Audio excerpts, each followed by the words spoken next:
Hey guys, it's your girl Alea. So, this video is pretty much going to be about the officer test. So, I did initially try to go the officer route, but it didn't work out. I didn't want to wait, so I went the enlisted route. But I still did take the officer test. So, I'm just going to share my experience with taking that test and give any tips and advice that I can to help those out who are trying to become an officer now. So the OAR, I think it's Officer Aptitude, something or another. I can't remember what the R stands for, but it's a 3-section test. The OAR is for people who want to become an officer that's not trying to have an aviation related job. I believe the full test, including the aviation section, is called the ASTB. Not sure. I will look that up and double check. But if you just want to be an officer without an aviation job, you will be taking the OAR, which is the first 3 sections of the ASTB. So those sections consist of math, English, and science. The math section is pretty much the same. Well, it's pretty much the two math sections of the ASVAB combined. It's both arithmetic, reasoning, and math knowledge. I think I can't remember what the other section was. It's both of those types of questions in one section. Same thing with the English section. It's both word knowledge and paragraph comprehension. But where it differs is the paragraphs that they have on the OAR is very long. Like, I took the OAR first and then I took the ASVAB. So, compared to the ASVAB, the OAR is like 3 times the length of the little paragraph that you might find on the ASVAB. And the information is dull. Like, I don't know if it's accurate, it probably is, but a lot of the paragraphs are Navy related. Like, it'll say something like, Navy officers report to so and so and so and so. They do this, that, and the third, blah, blah, blah. And it's like related to the Navy, like the most boring, driest parts of the Navy that it's related to. So you're gonna have to read the entire, well, I wouldn't say read the whole paragraph. I would say read the question first. Whatever the question is, read the question first, and so you already know what you're looking for when you're reading the paragraph.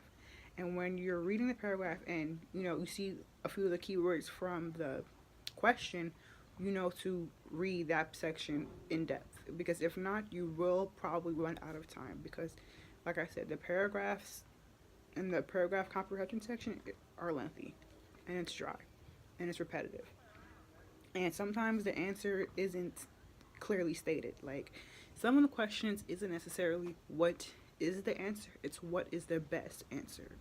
So you could see a question that has 2 possible answers, but you have to choose which one is better. I hate those types of questions.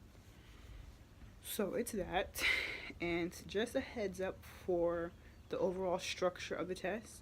So it will tell you have 30 minutes to answer 20 questions. That's just an estimate.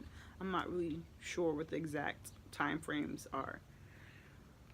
So, like I said, for example, if it says you have 30 minutes to answer 20 questions, you're not gonna know what question you're on, because the questions aren't numbered. It's not like question 1, question 2, question 3.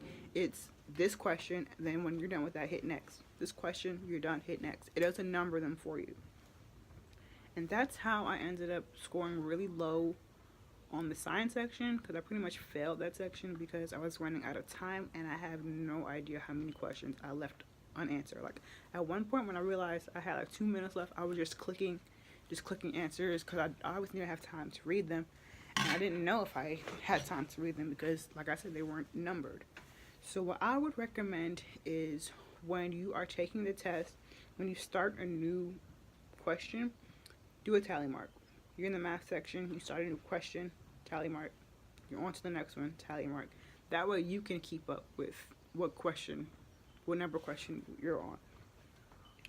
So yeah, the English section, the paragraphs are long and dry. The math is pretty much the same as the ASVAB. It's just the 2 sections combined. And the science, it is.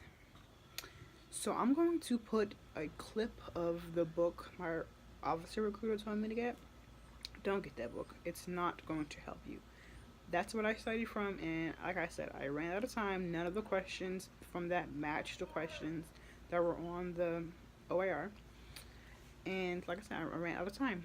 So what you want to do is you want to study not the general science question, well, general science section of the ASVAB, but sort of like the electrical mechanic type questions that were on there, just to get a feel of what the science section on the OAR will be. You can use a lot of you pretty much can use your ASVAB book to study for the OAR. It's just at a higher level. It's just more in depth.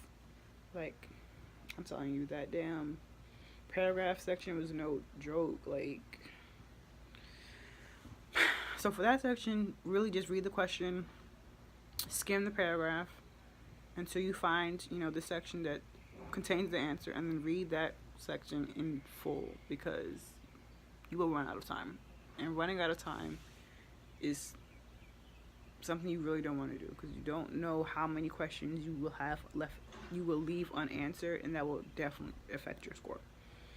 So I hope this video has helped someone. Hopefully you guys will become an officer and you will know what to expect. So anyways, if you have any questions or comments or anything about the OAR, leave them in the comments below and I will answer them for you. Thank you for watching.